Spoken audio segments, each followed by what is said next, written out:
Good morning, good afternoon, good evening, wherever you may be, and welcome to a very special interview of a Final Cut podcast. And today I have a special guest. She is an actress and a writer.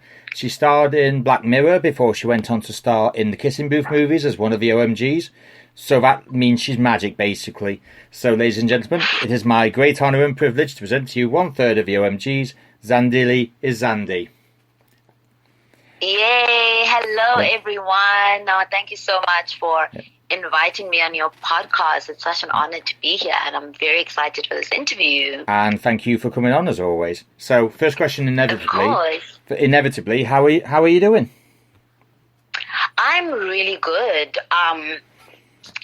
It's that the answer to that question changes every week, obviously because of what as a collective the entire world is going through with COVID and lockdowns and the recovery and the economy and with so many things happening. But like I'll answer for today.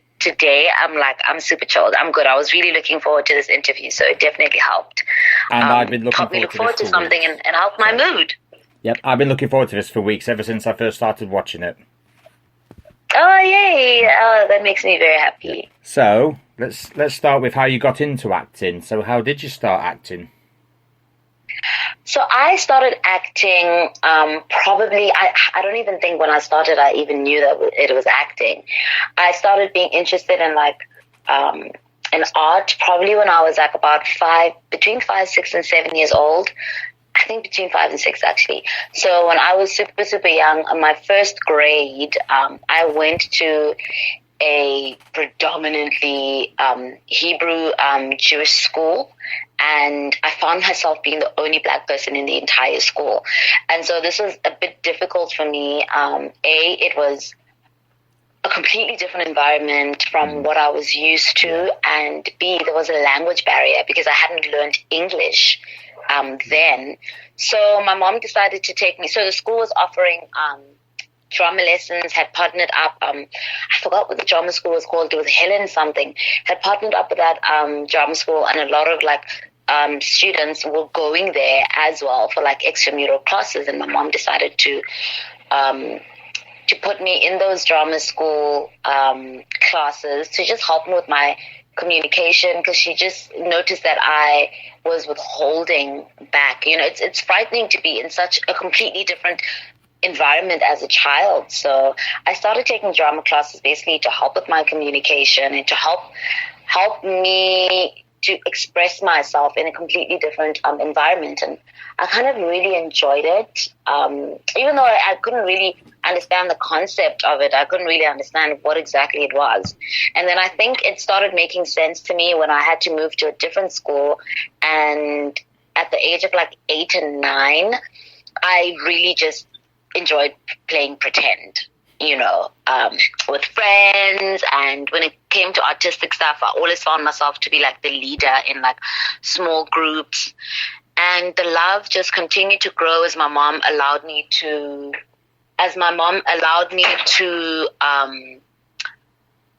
take drama classes, and then that love continued in high school. I took drama as a subject, and I really, really enjoyed it. It was probably the only thing that I actually really, really enjoyed, and I felt like I was good at it. And then after high school, I decided to study theatre and performance at the University of Cape Town.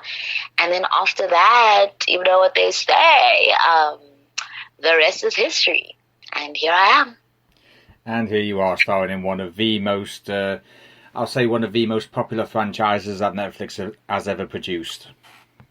I know. I it's so weird because I used to be obsessed with these kind of movies growing up. Yeah. Listen, I used to daydream about being the popular girl in high school or being a cheerleader. These are the type of movies that I grew up on. So it was just so crazy to me that, God gave me this opportunity to be a part of such an awesome franchise, and with so many other awesome artists.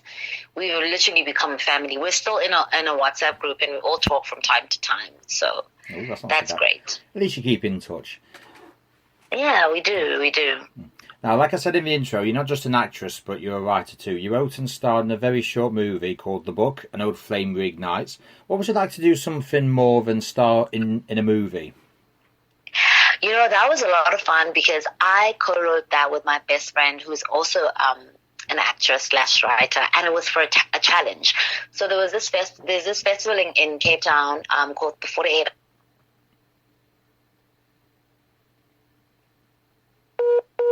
Hour Film Festival. Oh, sorry. You literally have 48 hours to write a movie, to produce it, and to film it, and then to submit it into the competition. So it was a lot of fun. It was a lot of pressure. We literally did not sleep, but I enjoyed that process. I haven't overly exposed myself to writing, actually, and it's sad that it's something that I think about more than I actually do a lot. I think I enjoy more interpreting other people's writing. I just haven't fully taken that and really, really flown with it. But it definitely is something that I'm looking forward to doing. I've been through so many things in my life, so many hilarious stories as well. So I think, I would probably put that in a series, if anything. I would want to do a mini... Like a mini-series.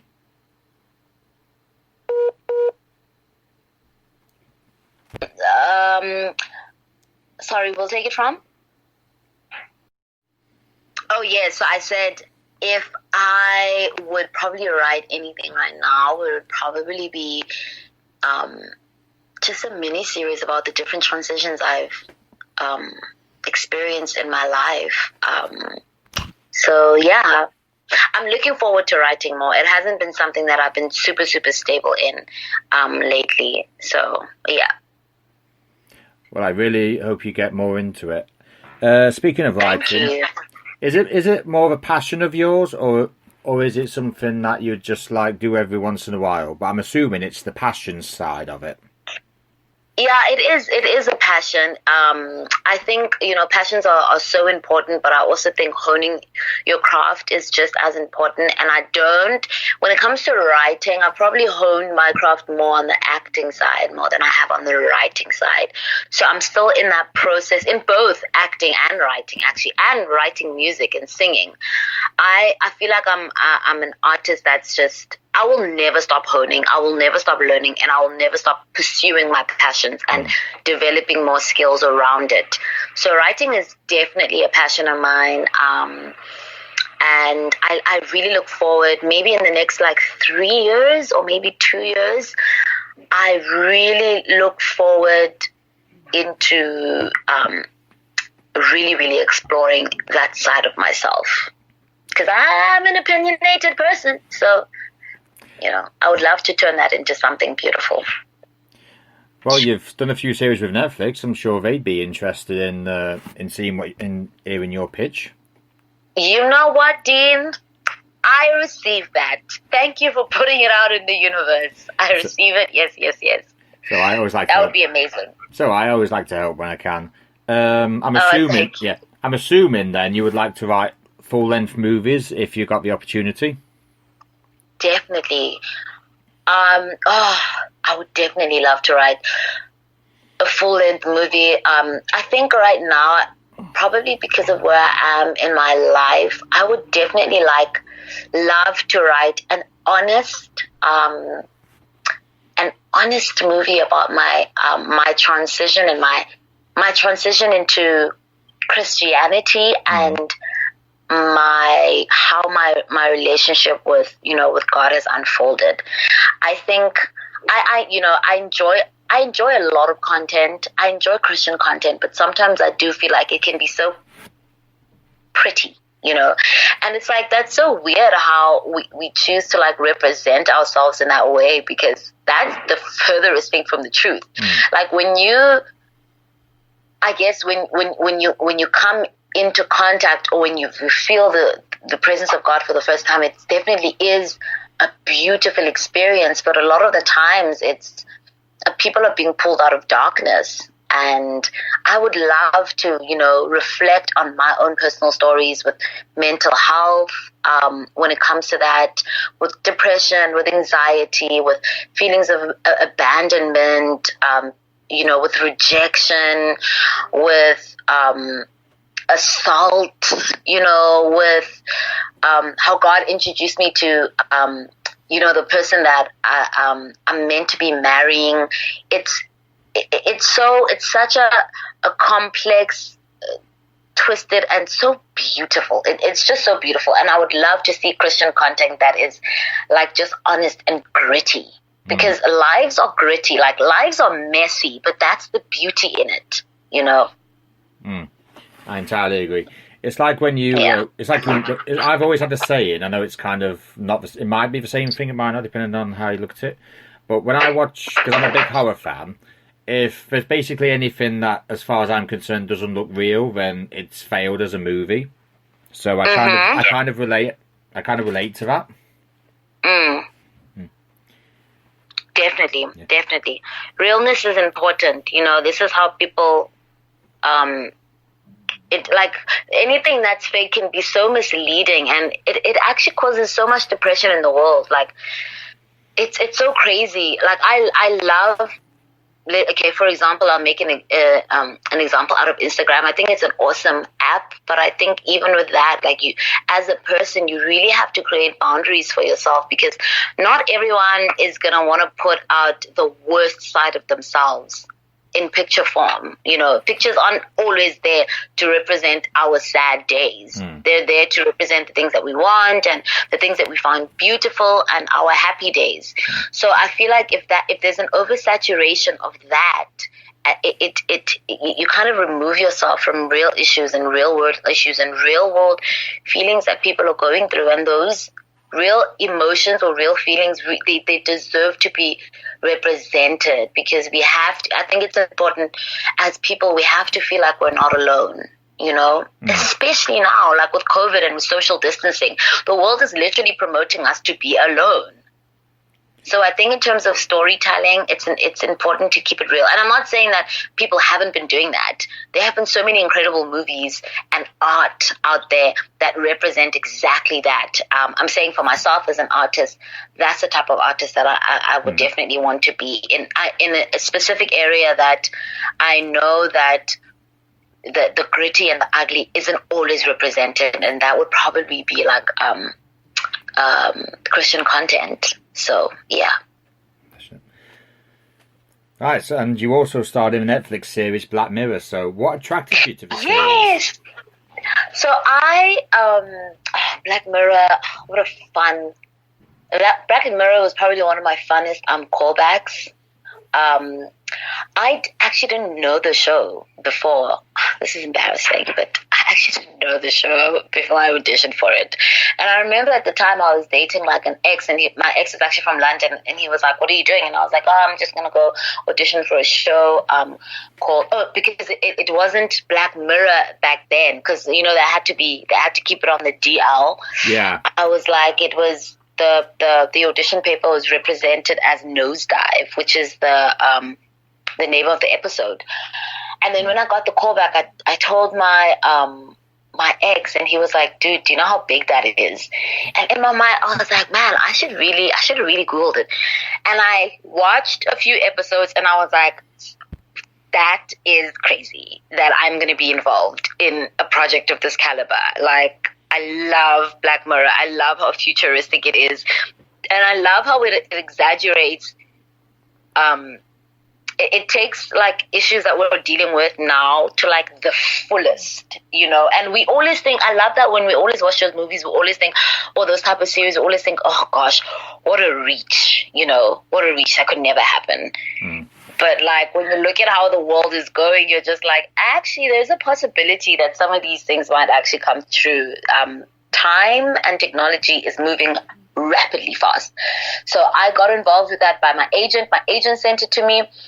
And then I went through the audition process, which is really awesome. And the callback process was super, super fun.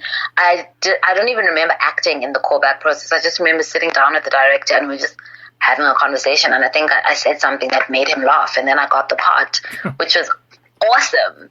So I loved being a part of that. I bet you did. Just so everyone who is aware, and who isn't aware of who exactly has been in Black Mirror, I'll just put these 10 names on this list to give you a taste of who's been on it. So, Daniel Kaluuya, I think that's how you pronounce his name, who was in Jordan Peele's Get Out. Hayley Atwell, who is Mrs. Captain America. John Hamm, from Mad Men. Bryce Dallas Howard, Wyatt Russell, Miley Cyrus, Anthony Mackie, Jodie Whittaker, Rafe Spall, and Domhnall Gleeson. So, with me saying those 10 names alone, how does it feel knowing you've done a series with just those 10 actors? Oh man, it's awesome. It feels so awesome. It feels like every little thing everything that I experienced in my career is, I feel like it's, it's all painting a picture of the bigger picture and my ultimate dream. So it's always an honor to just be in projects associated with like really great people and people who take their art seriously and people who value acting and who value emotional interpretation and who value like the human psyche and humans, because I feel like that's what acting is. It's like valuing human interaction. So it's awesome that I've been in projects and it's just awesome. I worked with Bryce. She's such a sweet person, and I absolutely loved Get Out. So to even like kind of be associated with people who've been in that, it's mind blowing to me. Because if you were to if someone in the varsity would have told me that these are the types of projects that you'd be involved in, and this is what you do, I'd probably be like, shut up. I'd literally probably punch him in the throat and be like, shut up, don't do that to me. Don't do that to me, because if that doesn't come true, I'm going to be very angry. So I'm very, very happy. I feel super blessed, man. Everything that I do is always an honor to me. I just love working with people in general. Yeah, in general, yeah. So, shall we get to the subject that we're actually having this interview about? So let's get into it. Kissing Booth 1 and 2. So I love this movie series so much. Were you a fan of a book? I actually only got to read the book after I shot the first movie. Can you believe it? Really? For real. After I shot it, after I met the author on set a few times. Beth, she's very, very sweet. So while I was shooting the movie, I didn't have a lot of time. The first movie, I didn't have a lot of time to get into a book. I had to just focus on my character and focus on shooting. So I had more tranquil time after I shot the movie, and I really enjoyed the book. I can't even believe how it came about. Like, she wrote it when she was freaking 15, and I'm like, yo, people are geniuses out here. People really get into their imagination, so which is really cool. So yeah, I enjoyed the book. I did. Yeah. So during the process, what attracted you to the part of playing Gwyneth, 1/3 of the OMGs? So I actually, with my audition request, I always auditioned to play Gwyneth. I think I don't know how to answer that. Like, and I don't know if I necessarily attracted myself or like chose to play the character, but I think the director and the producer probably connected me to the character, because in general, when you meet me, I'm quite an outspoken, I got a bit of an attitude hearing that, but respectfully. And I guess just like my willingness to just be myself and to just show my personality. So I think that's what helped me get Gwyneth, is just show my personality. Just I've had so much engagement with like Mean Girls or with that type of high school girl, from the movies I watched growing up to probably being a mean girl myself in high school, which I'm definitely not proud of. And then just, yeah. So I loved Gwyneth's character from the beginning, probably because of her sense of humor. I never thought that they were like too mean. I don't think the OMGs are like too mean.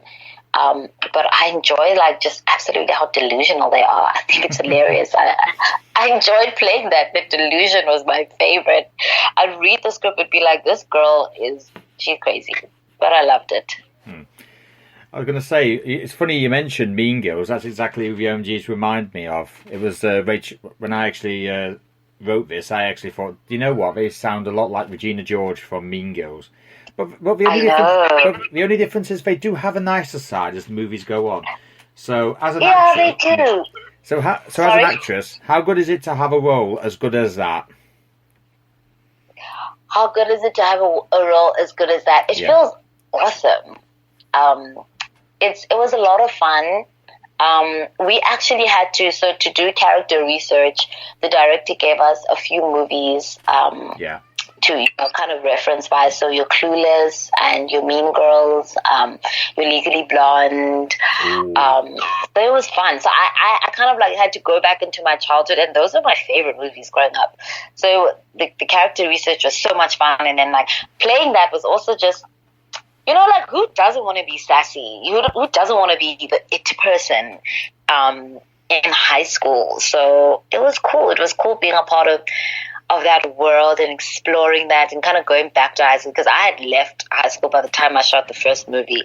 So it was cool going back to that. And I wasn't necessarily the popular girl in high school. I was one of those. I was never in a clique in high school. I was always one of those people that was kind of friends with everyone. Kind of, making everyone laugh and being friendly with everyone of different groups and demographics. So it was nice to kind of go back into that high school world and be like, I'm part of the clique. I'm part of the cool girls. Like, people have to audition to get into my circle. Yeah. So that was nice. It was a bit of a high school fantasy that I lived out. Now, as everyone who has watched them is aware, you are quite a good villain with all the put-downs that the OMG does, but you make Gwyneth enjoy it a little bit too much. But as a person, when you're acting, do you think, I can't believe I'm saying this to someone? Definitely. A lot of the lines I was like, yo, this is like mean. This is mean. I wouldn't say that per se. I would kind of put a sweet coating around it. I wouldn't be that direct and cutthroat, but sometimes you need a little bit of a Gwyneth in your life, because how do I put this? I obviously don't want to like advocate. The thing that I enjoyed about the ONGs is that I don't really think they bullied Al, which is good, because it's like they were just popular, pretty, entitled, direct, and there was definitely some malice over there, but it wasn't like the OMG girls didn't like put her down, and their meanness was always quite suggestive, So, that was, it was interesting. It was an interesting perspective to play. Right. I have to ask this because I've been wondering this ever since I watched the first movie first time. How did you three eat those bananas so quickly? I'm so done. Can I tell you? I think they I'm done. That was definitely an edit. And when the director told us his vision, I didn't envision it until I actually saw the movie, and I was like, whoa, okay, that was fast. So I definitely ate my banana. I did, because I love eating. I love eating. Even when you're not supposed to. I'm that actress who will eat it. I'm annoying. I annoy myself sometimes. But I definitely do remember taking a few bites of the banana, but it was definitely an edit. I think it was hilarious, actually. Because Bianca, who plays Olivia, conceivably, hers is the only banana that can actually be eaten, because she's not on camera as much, and I actually discovered this. There's actually one bit of her in her hand with a banana in it, putting it down. You can actually see it on camera, so it's like, right, she's just had a fair bit of that, so that's fair enough. But it's just like, what Elle's asking is literally, how did they eat those so quickly? I'm done. That was definitely an edit. That was the magic of movie making. The edits. It was a cut. It was an edit, and it was obviously commenting to like.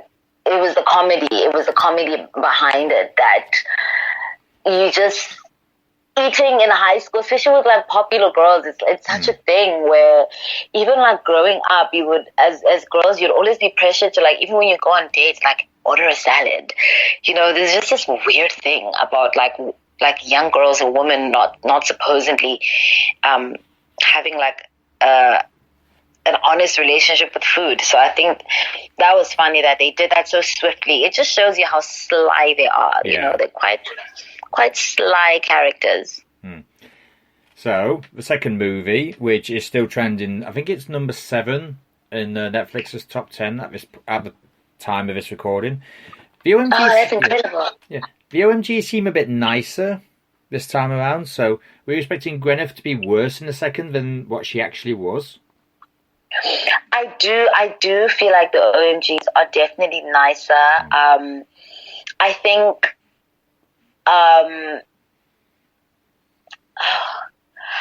by the time, because it's obviously a different year in high school, the characters as well as the people have gotten to know each other more. So it's kind of like I guess a power play. Like the OMGs definitely don't want to stop being the OMGs, and they don't want to like lose their power as being those girls. But I think, you know, Gwyneth kind of got to know and observe Al, and it's not the same as the first movie where you're just constantly out to get her. You kind of understand her and you kind of feel bad for her. Yeah. Like, girl, your man ain't here. How do you feel? You're being cheated on. It's still very mean for her to like suggest, because they're suggesting insecurities, but I think they're not as mean and cruel as they were in the first movie, because the characters have gotten to know one another. So there's kind of like an underlying sense of like respect, you know? So, yeah. All right, then, for those who have watched the first and the second, how much kissing does Gwyneth actually do in both movies? Yeah, the first movie, Gwyneth did a lot of kissing. It was stressing me out. The second movie, I didn't do that much. Thank you, Lord. But I think the first movie, I kissed more of like the cast members. Yeah. And then the second movie, it was probably like more strangers. But my kissing didn't like actually make the edits. Didn't it? A lot. No. I think one funny edit that was considered a blooper was at the end of the movie when they're showing the bloopers. And, that Gwyneth is kissing one of the popular boys, Tupper. So I didn't get to kiss as many people as I kissed in the first movie. Does that make me sad? No. No, it doesn't. No. So, speaking of the second movie, for those who haven't watched it, because I actually have, so I know the answer to this. So, for those who haven't watched it, what can people expect from the second that's different to the first? Your different locations, a deeper storyline, a more out of high school storyline between Al and Noah. They can expect better costumes, better makeup. Like, Gwyneth looks fly in the second movie. For those of you who haven't watched the second movie, okay, but believe the OMGs look fly. There have been new characters added to the storyline. There's also a new love interest added to the storyline. You get to experience a bit of varsity from Noah's perspective, and the romantic relationships that were established in the first movie, they deepened in the second one, especially with Joel Courtney and Megan Young's characters. There's a love triangle with a very, very handsome young man who's new in the team. So I love the second movie. Well. It's so interwebbed, the second movie. There's so many things going on, but like it's shot beautifully also. And it's not confusing as well. Sorry? It's not confusing either. It's not confusing. No, because because majority of some movies, there's just so much going on and you can't keep up with it. But Kissing Booth movies are at such a nice pace where, say, you could have multiple things happen at the same time, but you can still be aware of what's going on. Yes, I agree. Do you know how I know that I generally enjoyed the movie? Because I kept forgetting that I was in it. That's how I knew that. I noticed at the end, I was like, wow, I actually really enjoyed that. Because every time the OMGs came on, I'd be like, oh, the OMGs. Like, I even forgot the parts where I'm supposed to, like, be on or where my character's supposed to be in. Yeah. I was just enjoying the storyline and the way that it was told, to the point where I kind of even forgot that I was supposed to be expecting myself to be on screen. So that's definitely 10 popcorns, thumbs up for the movie. And I'm not being biased, like I'm honestly not. And I'm not, because I'm a film reviewer and I've got to be straight down the middle, and I absolutely enjoy it. I still enjoy it now, and I've seen it that many times. And I still watch it. In fact, I was just watching the first one while I was actually having dinner. So there you go. That's how much I love it. Oh, that's amazing! Thank you for your support, Dean. You're welcome. So everyone from the original is back. So how was the reunion? Oh, it was lovely. It was warm. Some people in the cast I knew before.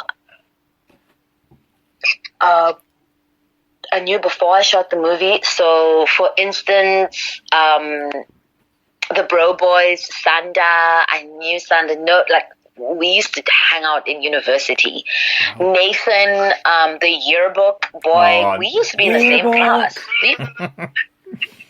You know, yearbook boy, him and I used to be in the same. We studied acting together. Wow. So it was kind of like. The reunion was awesome. Seeing Joey again after so many years and having followed up with her success. Oh man, it was awesome. Like we just generally have a deep love and respect for one another, which makes the process of the movies just so enjoyable. So obviously with a sequel there are newer faces. So first face I recognised was Maisie Richardson Sellers from my favourite TV show, The Arrowverse. So for those who don't know, who haven't watched it, who else new is in it? So one of the OMG girls had also been replaced. So the character of Mia is now being played by Camilla Wolfson. So yeah, and Taylor Perez, who plays the interest of, you know, the conflict, the love interest, the new handsome boy, the new hottie in school. The singing Lothario that he is. Huh? The singing Lothario he is. Oh, sorry, I didn't hear that. The singing Lothario he is. Yes, the singer, the handsome singer, dancer. So, yeah, I think those are probably the new ones. And then I know a few people didn't get back, like one character didn't from the first movie didn't come back to the second one. So there are new faces and they all bring a completely different energy, and they're awesome. I love Macy. She's so sweet. She's so intelligent. And Taylor is also very kind. He's like one of those people who are just like, yo, you're so like beautiful and you're so kind. Like you're literally an anomaly. And Camilla and I and Bianca, we formed a friendship. We formed a friendship because we obviously had to work very closely together as the OMG girls. Yeah. Yeah, because I actually noticed because I've done reviews for both of them, it was almost as if Camilla just like, I'll say, moulded so well that you actually didn't realise Mia was being played by someone different. Completely agree. Completely agree. She molded in very, very well. And obviously Mia being like the leader, of the OMG, or like from having already been established in the first movie with Jessica playing Mia. It's kind of like the Mia in the group is like the brain, the brains from the group. And I think Camilla handled it well. And I think she filled in the shoes really, really well. She took the role and the character upon herself with such grace and with such hard work and enthusiasm, and we just fitted. I think that translated on camera because it was happening off camera. Yeah. So, Kissing Booth, I didn't know this at first, but Kissing Booth was actually filmed in LA and South Africa. Being as you're from South Africa, did you film any scenes in LA? No. So a lot of the LA scenes were filmed by the like your Joey's the international, the American actors. So the Joey, the Maisie, the Joel, I think Megan, and Jacob. So those are the people that filmed some parts in LA. Yeah. But for the rest of the South African cast, we filmed most of our stuff in between Cape Town and Durban. Well, at least I've got that cleared up, because I could never really tell which ones were filmed in LA and which ones were filmed in South Africa. I know, right? It's they did it very, very well. Yeah. And South Africa, Cape Town, because of the beach, I think, because of the oceans, and so it kind of gives you that LA vibe. Yeah. They filmed it very, very well. So there is a third one coming out. I have seen there is a teaser on Netflix about it.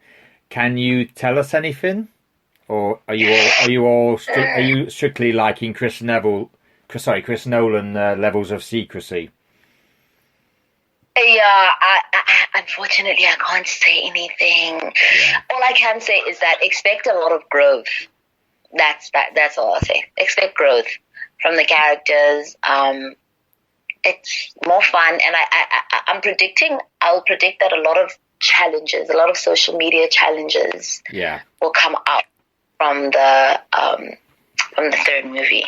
That's all I can say. I can't get into the storyline. Well, since you can't say anything, may I have a prediction and tell you? Judging from what I've seen, you're trying it, Dean. I can try. But let's get it. Let's go. Right, I'll tell you what my theory is, because Elle's still undecided about whether she's going to Harvard or Berkeley. She still can't make her mind up. She'll choose one, then either I forgot names now. Then one of the brothers will find out. They'll not, either one of them, whichever one she chooses, won't be happy, and Elle will be basically in the Kissing Booth version of the Kobayashi Maru, which is Star Trek's no-win scenario. I'm done. I'm so done. Your predictions are hilarious. I don't. You know what? You are not too far off. Also not on it. I watch too many movies. That's my problem. I'm done. That's hilarious. I do. I literally watch too many movies. It's like I'm a big fan of wrestling, and I literally One time I went to see. It was an organization. It was called TNA. It's now called Impact. And this is no word of a lie. Every single time I knew they were going to do something big, I literally had my camera ready. And those 2.5 hours, I actually had some of the best shots that I've ever photoed in my life. Because you studied the rhythm. I study, you study the rhythm. And there is, I think, even with music, you know what I'm trying to say? Everyone has a formula, and formulas interchange.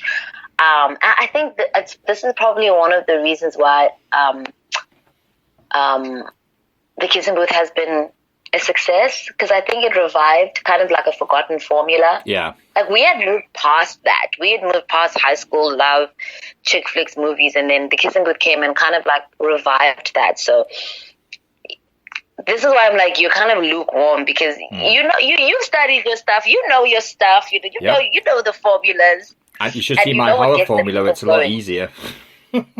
Yeah, exactly.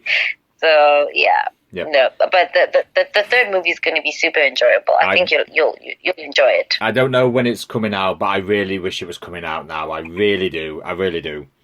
Me too. Oh, me too. When I saw the date and they said it's coming out in 2021, I was like, really? Why would they do that to us? I know. Like, even I'm mad. I'm like, really? Like, can't they just put it out 2020? Like, we've gone through enough as a globe. Let's have an early Christmas present. You know? Give it to the people. Yeah. But hey, Netflix knows what they're doing, so... Well, they wouldn't be the streaming service they are if they didn't have a plan. So, right, let's talk... You know? Yep, we do know. Right, let's talk about you. So, what other projects have you got coming up, depending on how quarantine goes? Right now, I am super chilled. It's so weird that this year has probably been the first year in 6 years in my whole entire career where I've been on a break for this long. And in the beginning of quarantine, I panicked because I was just like, no, what's going on? Then I quickly had to realize that, hey, this isn't a personal attack on your career.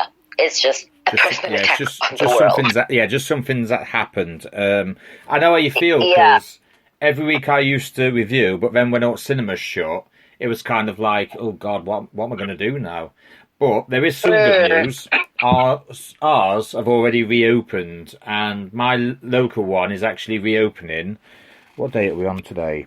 It's the 14th of August, so they're reopening 2 weeks today, I think it is, in time for new Chris Nolan movie, which I'm really looking forward to. Oh, that's awesome. The world is slowly... I don't think we're ever going to get back to how things exactly were before. But there is some type of like normality that people are trying to retain, especially for our industry. You know, we need audience participation. So I'm glad some of those things are starting to open up again. I haven't necessarily been involved in any acting projects, but I am working on a little online project myself. I don't want to, say too much. And it's basically inspired by I get so many emails and so many young people who are constantly asking me, what does it take? What do I do?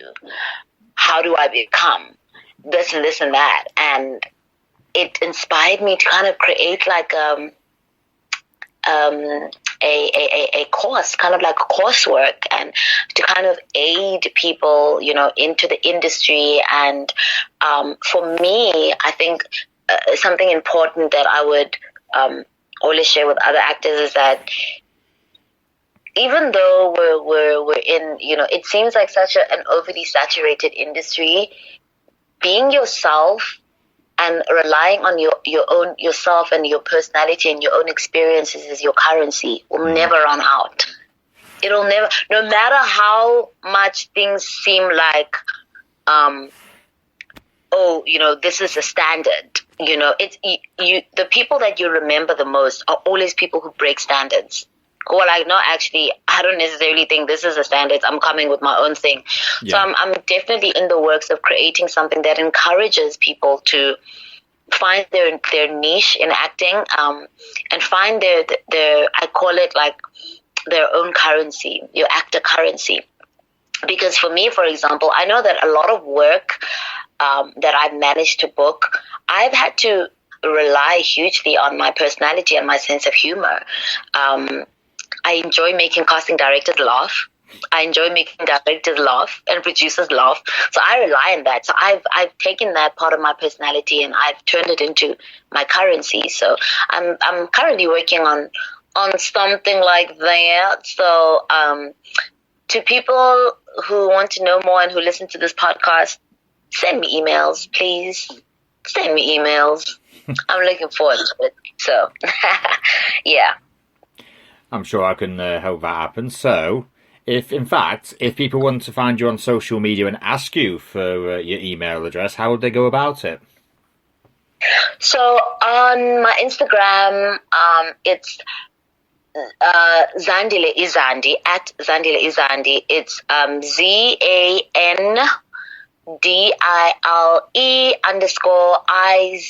_IZNDI. Zandile Izandi. And then my email address specifically for this is zandile.madiwa@mail.com. zandile.madiwa@mail.com. So that's my most prominent social media probably is my Instagram. That's an easy way to get a hold of me. And my Facebook, my Facebook is Zandile Madiwa. But we should just point out, if you genuinely have a question about acting or something that you think Zandile can help you with, by all means email her. Don't just email her just for any other reason other than that. Yeah, yes, please. Because that's all I would do. I'm also not. You know what? I've also received some emails of people just telling me their stories. I enjoy bringing comfort to people. I enjoy being a source of motivation, and to just be like, don't give up. People are hurting out there, so it really doesn't take much out of your day to even be like, hey, don't give up. It's okay. God is with you. Keep pushing. I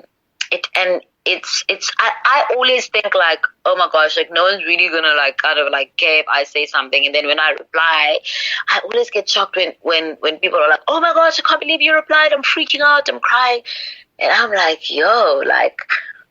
okay. So if people are gonna react like that, then I'm definitely gonna try and use it for good, to encourage them and to just make them feel like it is okay. Things are tough, but they don't always have to be this difficult sometimes. And, your life is more than capable of changing. And if you're going through hurt, the lovely thing about hurt and pain is that I believe all human beings are capable of overcoming, So it's just that some people are less reminded than others, but we're all so capable of overcoming fears, of overcoming addictions, of overcoming so many different things. And there's so many facilities out there that help people. So, mostly email me about the acting thing. I'm more than happy to be of assistance with that. And if you're looking for some motivation or a verse, email me too. I really don't mind. I don't mind putting myself out there for that, because I think it's also important. Not very often you get, I'll say, a celebrity who gives you such an endorsement like that. So, by all means, any questions, feel free to email her. Yes, please. Zandile.madiwa@mail.com. Right. Do it. Email me. I will always try my best to reply. Always try my best. Sometimes I put days aside to reply to Instagram inboxes. Because I get anxious when I see too many inboxes unanswered. Yeah. Then I'm like, I have to put like a day aside where I can try my best to email all of them. And some people do push their boundaries. Like, I've had to block a few people because they've tried to Instagram video call me. But usually before I block someone, I'll be like, please respect my boundaries. Yeah. I'm only one person. Don't freak out. I'm just human. I bleed like you. I fart like you. Relax. So... Yeah. Right. It's quiz time. Are you ready? Yes. Let's do it. Right. Describe these people you've worked with in one word. Joe Courtney. Okay. Mature. So describe in one word Joe Courtney. Oh, he is mature. Jacob Elordi. Eccentric. In fact, it's quite funny I just mentioned them two, because we're going to go on to their mother, Molly Ringwald. Yes. Molly, strong. Megan Young. sweet, angelic. I know that's two words, She but does look like she's angelic. She definitely looks like someone who can actually be that. All right, I'm going to say it now. Yearbook guy. Talented. And this, for me, that word comes from having known him in drama school. Very talented actor. The new hottie on the block, Taylor Perez. Oh, okay. I don't have one word. I have two words. All right, two words then. Annoyingly beautiful. Sorry, I'm breaking the rules, but he's annoyingly beautiful. Oh God, lock your sisters up. That's it. And your sisters in the OMGs? Bianca, hilarious. Camilla, relatable. And I think you know who's coming next. The star of the Kissing Booth franchise, Joey King. Joey, you're my angel. Aww. Joey is, she's loving. Joey's a very loving individual. I hope one day to actually have her on here, to be honest. Oh, yeah, I hope so too. So Joey's a very loving individual. So, yeah. So, did you guys prank each other on set? Did we prank each other? I think so. Joey's a bit of a prankster. Me and Bianca became super, super close. We're even super close now. Definitely pranked each other. I can't specifically remember the specific pranks, but there were definitely some pranks going around. Even though we're not all necessarily in high school, but shooting this movie like this, it puts you in a high school mode. Yeah. And we were all just pretty, a big silly. We were just silly on set. So now, as for those of you who have watched it, Elle's most said lines are, "It's okay, I got this. Look at me." And Noah, stop it. What are you, crazy? So what are your favourite lines from it? My favourite lines is my favourite line from Gwyneth is, "I love this hoe," in the first movie. And in the second movie, it only made it into the blooper, but when Gwyneth is like, "I called that shit." Yeah, I do remember that actually. That was actually quite funny to watch. And probably a line, so those are my two favourite lines for my character. Second one is actually my favourite, I must admit. That's one of my favourites. Just shame it never made it into the movie. I know, right? Yeah. There's so many things that didn't make it, and I was like, "Oh, this is devastating, bad," but it's cool. All right, have you ever done anything you shouldn't have? In real life? I'll say real life, yeah. Oh, plenty. So have I. So we're in the same boat there. Yeah, I've done a lot of things that I look back now, I'm like, why did I do that? That was stupid. But hey, we live and we learn. Yeah. So tell me something you've never told anyone else. Doesn't have to be like mega secret. It can just be anything that anybody genuinely doesn't know.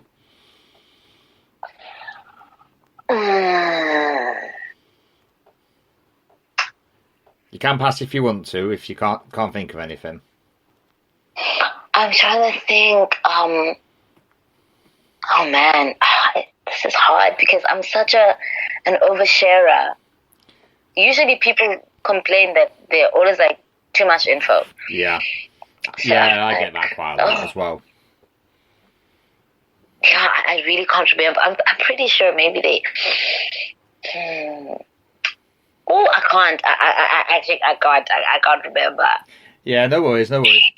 Because I'd be kind of like that myself. I'm like, what have I never told anyone? And then I'd just spend like hours thinking. I'm like, actually, I don't know what I've done. Exactly. Because I'm like, what? Yeah. I can't think of anything right now. But yeah. Right, you've done movies and TV. So which one would you prefer? Probably movies. Oh, no, I can't choose for different reasons. You know what? Seeing that it's COVID, no, I'll choose TV. Okay. I'll choose TV because of the longevity and because of the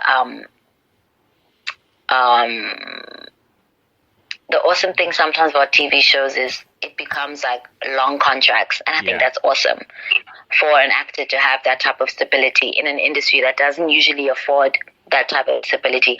So TV for stability, definitely TV, 100%. Right. Would you rather play a hero or a villain? A hero. One of the things that I really, really want to play one day is actually a superhero, just so I can have bragging rights with my children, with my future children. Yeah. So I can be like, if anyone ever tells you nonsense at school, show them this movie that your mama was in and she kicked butt. Well, there's plenty of franchises going around, to be honest, so there's still chance for you yet. I hope that one day I'll be able to play that. That would be such an honor. It's probably the easiest question you've had. What would you say has been the toughest role you've done and the toughest one you've had to prepare for? The toughest role that I've done is probably the very, very first role that I did, just fresh coming out of varsity, well, dropping out of varsity actually.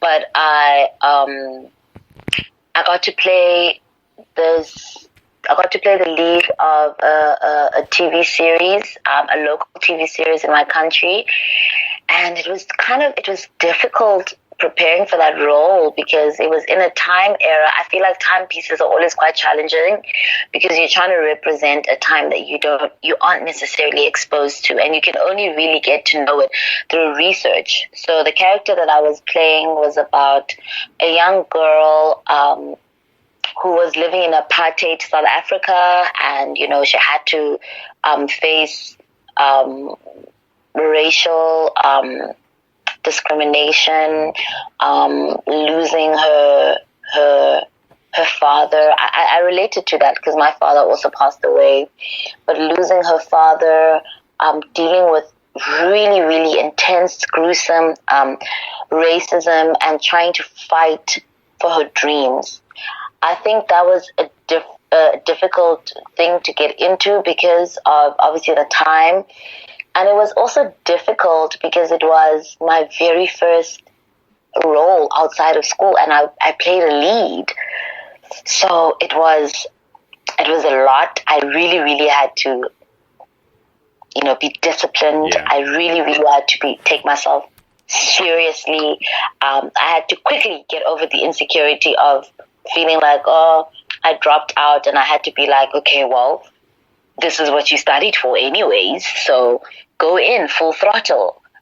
So it was difficult, but it was a beautiful experience. I learned so much about myself and how far I can go as an actress. So yeah. All right, the biggest question of all: who would win in an argument out of you and Gwyneth?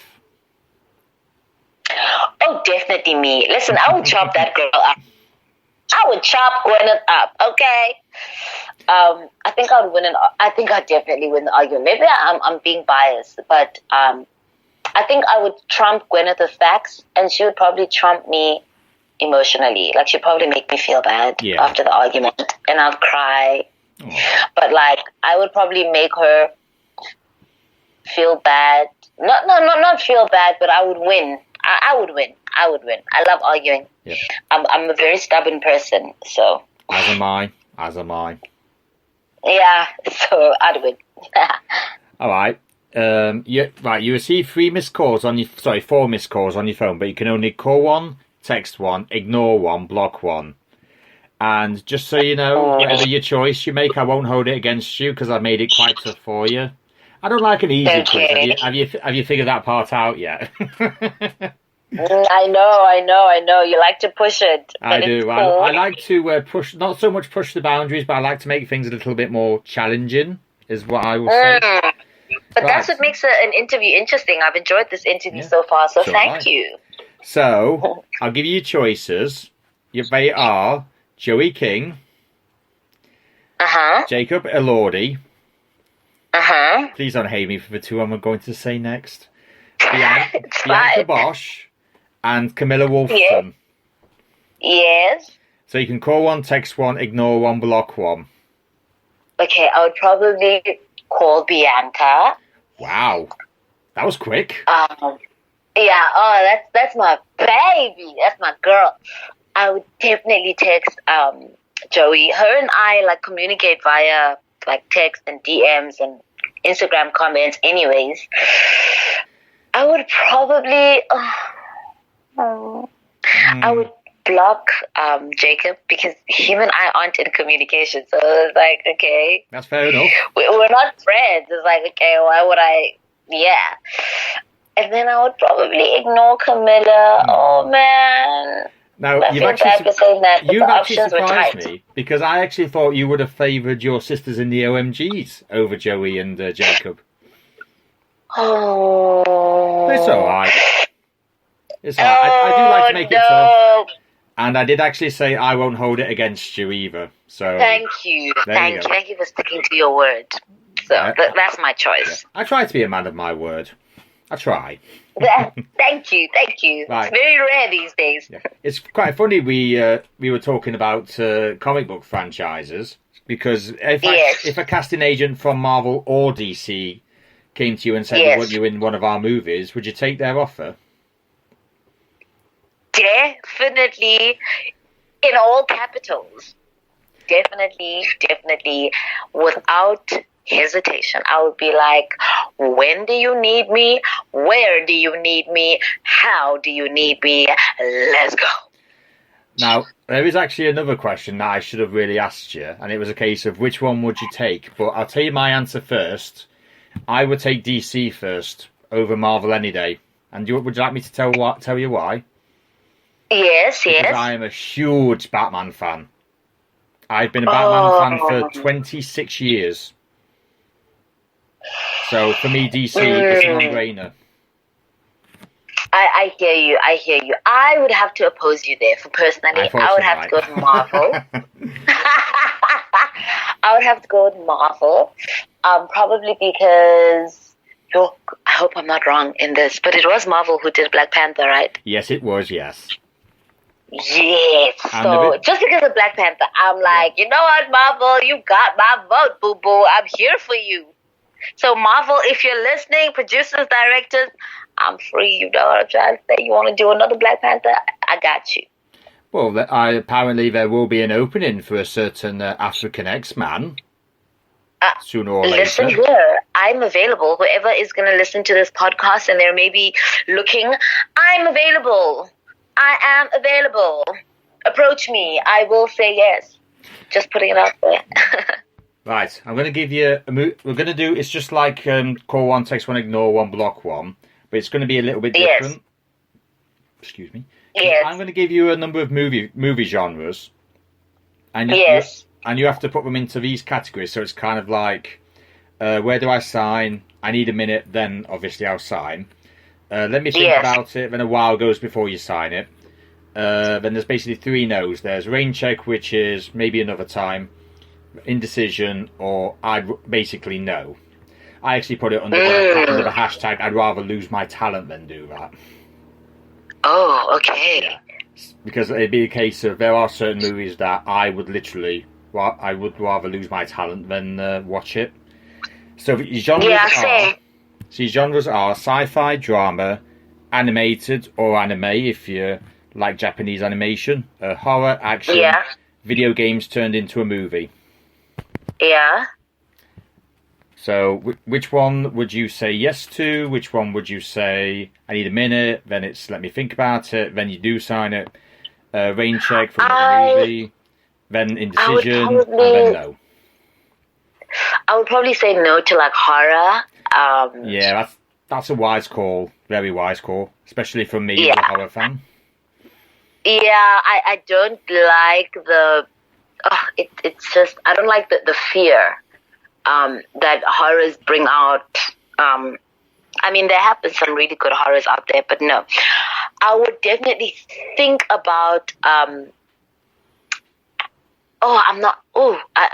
don't remember the options probably. I probably wouldn't do like the Asian one. Only because, sorry? The animated one. The animated one. Yeah. The Asian animated one. Only, do you know why? Because I feel like there's a plethora of Asian talent, and I wouldn't want to take someone else's spot, you know? Yeah.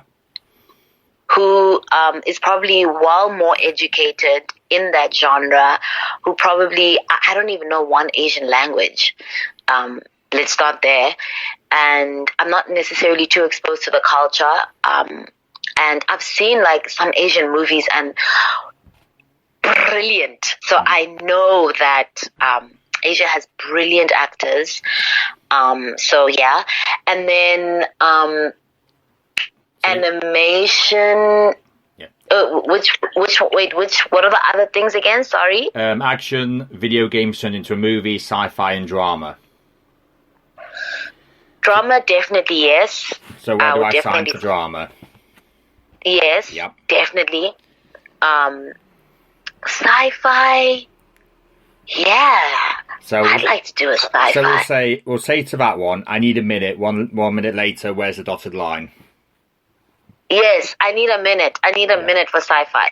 So the video game one. What are the options so in terms of let me think about it. Then a while goes by before you sign it, or rain check, and you have action and video games turned into a movie left. Oh, let me think about it. Should we come back to that while you ever think about it?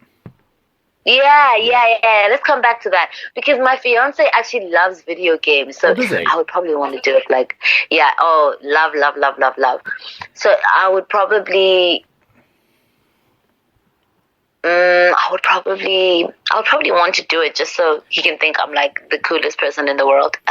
So let me think about it on the video games and action-wise rain check. Yes. Yep, that's fair enough. Just put those final choices in. Yep, there we go. Rain check. That's it. It's all done. So, speaking of, I did mention video games. I was about to say, do you play them? But like you just said, your fiance is a massive gamer. Yeah, my fiance is a massive gamer, but I don't really play. I remember in university, actually, my best friend, who was also an actress, used to be so good. She used to like play FIFA and she used to beat all the guys, and I just really never got into that world, I guess. I actually enjoyed I used to be the watcher. Ooh. So I would enjoy watching it and watching the result and just observing just how crazy good, and these games are just getting so good and better. So I enjoy watching them, but playing them, maybe one day I'll force my fiance to teach me. So, him and he actually did mention the other day about getting a controller. So one day him and I can play against one another. So let's see. I'll keep you posted with that. Yeah, that's where the arguments start. Let me just warn you about that. Okay, I'll definitely take a note there. Right. Would you be open to lending your voice and likeness to a video game, depending on what it is, inevitably? Let me think. I would be open to it, definitely, but I would have to know what it is. Yeah. And I wouldn't like to be kept in the dark in terms of the type of boundaries that they're pushing. Yeah. If you're going to use my voice and my face, you have to let me know. Yeah. Because the world is crazy, and I wouldn't want my likeness to be used for something that morally I don't agree with. I'll say there's always plenty of video game franchises that you can actually have. I mean, there's a new Call of Duty every year. There's a new FIFA every year. NBA has its own sort of career mode. Yeah, so I mean, there are definitely a few there where I'm like, I would like to see myself in that. But with technology just rapidly changing and advancing so fast, I am a believer in boundaries. So I would have to. I'd have to really think long and hard about that one. Actually, if I would be okay with that, it depends how transparent the company would be with me. Yeah. I just wouldn't want to find myself in things where I'm like, wait a minute, I didn't consent to that. I wouldn't be happy about that. So, if you binge watch a series, do you binge watch a series on Amazon, Netflix, or Disney Plus? Netflix. I'm a Netflix girl. I'm a Netflix babe. I like the options. I also like that I can watch South African content on there. Yeah. But I'm not a big binger. You're not? I feel like a traitor right now. Please don't tell other actors. But I'm not huge on binging. Like, I don't binge all the time. But Netflix, you know why? When it comes to binging with Netflix, all the seasons come at the same time. So I like that where there's an accessibility to everything. So I'll have to put a day or two aside to just binge, but it can't be something that I'm doing constantly. So Kissing Booth is a no-no then? Oh, hell to the no. Kissing Booth is a yes. You know, I've watched the first movie so many times. I've watched the second movie about 3 times now. I can't remember how many times I've watched both. That's just how much. Really? Yeah. I enjoyed them. Yeah. All right. Who's the worst actor and actress you've worked with? Who's the worst? Oh, I don't think I've had that experience, honestly.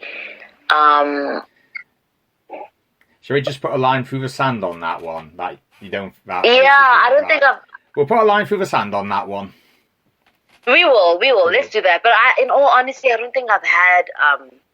I've never had like a, oh my gosh, can't stand this person. Even thinking about going to work, I want to quit. Like, hell no. I will never be invested too much in someone else. No ways. I got bags to chase, okay? Yeah. And I have a career to enjoy, so I don't invest too much energy on other people. Yeah. All right, then. You're a writer. Let's use your imagination. What's your dream movie role? It can be anything. It can be, say, franchises that's been done in the 60s, 70s, 80s, or 90s. So what's your dream movie role? Oh, I would probably love to play a leader of a revolution. Yeah, definitely. So there, in my country, there is this pop star that I grew up absolutely loving. Her name is Brenda Fassie. I would love to play Brenda Fassie. She's an icon in South African music. I'd love to play her. And I'd also probably like to play Winnie Mandela, who is Nelson Mandela's ex-wife, who is also just an incredible black female revolutionist. And I would also love to play a doctor. Something like a neurosurgeon or like a heart doctor with a super, super inspiring story. Yeah. And I say that because one of my favorite inspiring movies is probably the movie that's based on Dr. Ben Carson. I love inspiring movies. I love movies that show difficulty and like how people overcome that. So yeah. I love Gladiator. It's 20 years old, but I still maintain it is one of the best movies to watch now, as it did 20 years ago. Can I tell you one of my absolute favorite movies is probably Apocalypto. Ooh, I've watched that. I have actually watched it. Listen, that movie is brillianto. Ooh, it is brilliant. The details, the acting, the storyline. Oh, it is incredible. So I would love to be in something like that. That is just raw and that's just like ugly and beautiful and like so honest with the storyline. And I love that movie. I love that movie. Yeah. I believe, if I'm right in saying, that's actually Mel Gibson's first directorial role as well. Yes. Yeah. He did a brilliant movie. He did a brilliant job in that movie. He really did. And it was such a futuristic move as well, because he was so authentic to the story, and to the people and to the representation of the people. Yeah. And I enjoyed that. I love that. Is future. These are things that we're fighting for now. Authentic representation, and he got that in his first directorial movie. That is a great accomplishment. Mm-hmm. So. Right. What's your nightmare role? The one that you would never, ever think about taking on? I'm guessing, judging by the fact that you're not really keen on horror, it would be like a Scream Queen. Yes. Yeah. You know what? It's those horrors, man, that are like The Exorcist of this, that. That would be... there's absolutely nothing in the world that would ever make me want to be involved in a horror like that. But if... I guess in some parallel universe where I felt like I was really, really forced, that would be a nightmare to me. That would be my worst nightmare coming true. I'm not for those types of movies. I don't like things that bring out, that encourage fear. I don't like that. So, yeah. So I take it your nightmare April Fool's prank is... thinking you're watching something else and then having Stephen King's It come on the TV. Listen, you worst. Don't April Fools me like that, or we ain't gonna be friends. Yeah, that'd probably be the worst. I wouldn't do that anyway because I don't like pranks being played on me, so I wouldn't do it anyway. But I imagine that's probably the worst thing that could ever happen to you on April Fool's Day. Yes, definitely. You got it right. Got it right. My sister doesn't like clowns, so it's actually quite pedantic and ironic because I'm actually planning the worst birthday prank on her that I've ever done and I've ever thought of. No, don't do that to her. My thing is, I don't necessarily like mind clowns. They are like weird, but I hate it when like that image is like distorted and made. I think this is why people are afraid of clowns. Because when you look at them, for me personally, they don't look like that scary. But it's because of the extent of the representation of what people have turned it into. Yeah. And so a lot of the times, those fearful images, people struggle to get that out of their minds. And then when they see a clown, they just see the scary boogeyman. I think Stephen King's It with Tim Curry in the 80s did that for a lot of us. I mean, my sister was born in the 80s. She does not like it. She likes it how Tim Curry portrayed Pennywise, but she just doesn't like clowns. And I think not so much but his representation of it kind of like made her think, right, I don't like clowns. I'm not watching that movie ever again. Yeah, it distorts people's. Yeah, this is why I'm not a huge fan of like horrors. But it's so weird because I'm kind of conflicted, right? So as much as I'm like, I'm not a huge fan, but I would also like to work with people like Jordan Peele. So it's like I would really have to like. I think my ultimate limit would probably be those Exorcist ones, man. Those ones that are just overly spiritual. Yeah. That's definitely where I draw the line. Fair enough. I actually would, if I had the choice, I would actually embrace a movie like that. Really? I'm just such a horror fan. And I've probably seen just about every single version of horror you can think of, and not much scares me anymore. I think the last thing that's really scared me was Freddy Alvarez's Evil Dead. Oh, that was quite scary. Oh, that was quite scary. It's the practical effects that makes it that scary, because literally that's all they used. It was low budget, and in the finale, I seem to have read somewhere that they used like 250,000 pints of fake blood. I'm not for that. Yeah. Even thinking about it, I'm just like, Now you give me a movie like that. I am all eyes, I am all ears. You have my interest. That is all I will say. Really? Subject, yeah. Do you know what? Maybe one day, if we ever were to meet and we like go on like a movie day, maybe we have we watch a movie together and we have a conversation and review about it. Maybe I would let you pick. Ooh, you really want to do that? Yeah. I Brave, think I would. I brave think I'd lady, let you very pitch brave him. lady, very brave. You sound like you know your stuff, so you know I know a what? fair bit of I would trust you. And whatever horrible movie, or horror movie, I would be like, you know what? I would pinch you throughout the whole movie. I First would of all, not I would blame you probably for a grab your second arm. either. Yeah, I'd probably grab your arm and be like, if I'm feeling this much pain and fear, you're gonna feel it too. So yeah. Right, since almost sounds like a date, to be honest. Right? Wow. I think that's the first time that's ever happened to me. Right, so That didn't even. so this is your dream But that wasn't movie. even intentional. Yeah, fair enough. So your dream movie, you have obviously what it is. You Yes. have 4 actors and actresses, a producer and a director. Who do you pick? 4 actors and directors. 4 4 each. actors, 4 actors and actresses. So it can be two actors, 2 actresses, 3 actors, 1 actress. It's either however you want to do it, and a producer and a director. Okay. Do you want me to give you a bit of inspiration? Because I've kind of got mine sorted. Yes. Tell me yours. Director, it would have to be Chris Nolan. Producer would be his wife, Emma Thomas.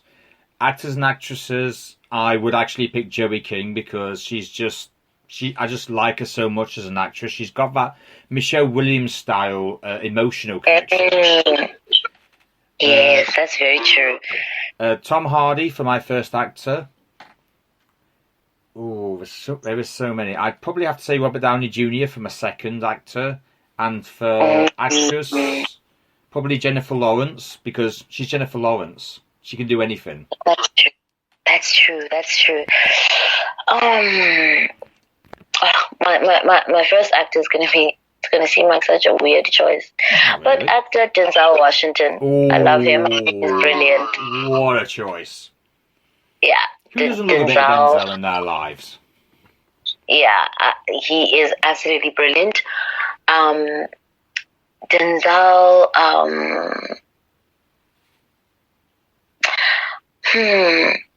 actress Issa Rae. I enjoy her comedy sense.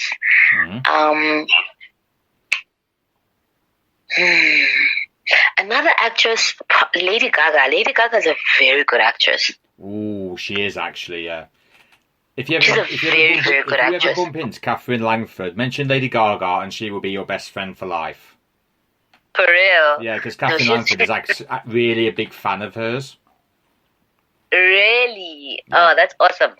Yeah, no, she's a really incredible actress. Another actor would have to be.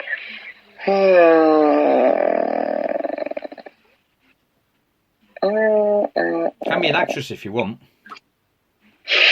Actress. I'm gonna have to copy you there with Joey. Yeah. Joey's phenomenal. Yeah, she's phenomenal and she's young and she has so many things to do. She was so brilliant on the act. I really enjoyed that. So you just got a producer and a director. I have to think of one more. I have to think of one more. I can't. Okay, wait. Okay, director. I would love Ava DuVernay as a black female creative. I think she's brilliant. Yeah. Director. Who's this guy that we just recently spoke of? The Apocalypto. Mel Gibson. Mel Gibson. Yeah. Listen, I'd love to work with Mel Gibson. Every time I watch Passion of the Christ, I still cry to this day, and I've watched it so many times. I think he's a brilliant director. I think he's... producer. Yeah. I was about to say, I think Mel Gibson is probably the most underrated and understated directors, sorry. Simply because, aside from Apocalypto, Passion of the Christ, I don't think he really does much now, directing-wise. Or if he does, exactly. I haven't seen it. He's really brilliant. And for me, I think it's also why I admire directors like Quentin Tarantino as well, because it's like it's quality over quantity, you know. And I enjoy that. So Quentin also, hey Quentin. And then producer, who I don't know. Can I say I don't know? Yeah, you can say we'll have a think about that, and then hopefully the next time if there is a next time I get to interview you, you can come back to me with it. Yes, I will. I definitely will. I've really enjoyed this a lot. Thank you. I think this was like the longest interview I've ever had, like an hour and 30 minutes. Yeah, I think this is probably longer than majority of the horror I've watched. Yeah. It was so much fun being interviewed by you. Thank you for contacting me, for setting this up. It was we're awesome. not done yet, lassie. We've got 2 more bits to come, and then we're done. I thought we were wrapping it up. No, not yet. Not while there's questions to be asked and fun still to be had. So, okay, cool. This is the last question. So, it's more of a recommendation of anything. So, what would you recommend to watch on streaming from your choices personally, and from your back catalogue of TV and movie related content? What would I suggest? Oh, you're putting me on the spot, Dean. You could shall we just leave the answer at anything that's not horror related? Yeah, we'll leave it anything at that then, You know, I recently watched a movie soon. I think it was like 2 nights ago. I watched a movie called Miracle in Cell Number 7. It was beautiful. It's on Netflix. Oh, it's just brilliant storytelling. I always also find myself gravitating towards non-English movies, because I think sometimes we need to just expand beyond the language. And this is how we get to, know each other as humans. We can't let things like language become our barriers all the time. There's so many things in common, with languages, with the race, with culture, with religion. Because the first thing that we are is we're human beings. So we have a lot in common. So sometimes I feel like those things, we use them as barriers. And sometimes you just, kind of need to put those barriers aside and to get to know another human and get to know another human story for exactly what it is. So Miracle in Cell Number 7. Watch that movie. It's brilliant. From your back catalogue of TV and movie related content? TV. You know what? I just watched The Umbrella Academy. I really enjoyed that. I haven't watched that yet because I just got so much to watch. It's unbelievable the amount of stuff in my list on Netflix and my list in Amazon is just it's just too much. It's wild, eh? Yeah. Sometimes I think there's too much choice on both. There's way too much, and this is why I used to be a binger, and I had to be like, I need to put like a limit on my bingeness, because it's too much. It's too much. It's a lot of things out there, but I think for me, you know what? I love romance. I love romantic movies. I love old movies, like older movies. I do. I love Pretty Woman. I love the Titanic. That. For me, the Titanic just never gets old. I also love movies that emancipate people of color. I love. Oh my gosh, it's so crazy. Like, I have so many movies that I love watching, but I'm like, what do I? I think people should definitely watch Insecure by Issa Rae on HBO. Hey, love that. But I also love old comedy shows like Fresh Prince of Bel-Air. I love Friends. I love Friends. It still makes me happy to this day. Me too. I also still watch it. Why not? Oh, there's so many also black comedies that I love. My Wife and Kids. I still watch Modern Family. I love comedy. I love things that make me laugh. Who doesn't? You know. So yeah, I really can't think of a lot of things right now. I feel so bad because I'm like, I've watched so many brilliant things, but yeah, and you're not quite sure what they are. I actually think you've probably given everyone listening probably enough to start with. That's good. Yeah. So I'm having a little competition with everyone I interviewed to see who can sing one of my favourite songs the best. So since you revealed to me that you do actually sing, which I had no idea about, are you ready for it? Yes. So the song is "I Can't Help Falling in Love with You" by Elvis or UB40 or anyone else who sang it. It's been done that many times. So I'm assuming you've had your practice for it. I've had. Have you had any practice? You've had your practice for it, haven't you? I have. Right. So in that case, just take it away when you're ready. Okay. Okay. Ooh. Wise men say only fools rush in, but I can't help falling in love with you. That will take some beating. That's all I can give. That will take some beating. That will take some beating. And on that, ladies and gentlemen, the lady who is nothing like her character in Kissing Booth and actually quite a good singer, Zandile in Zandi. Yes, thank you. Thank you for the interview.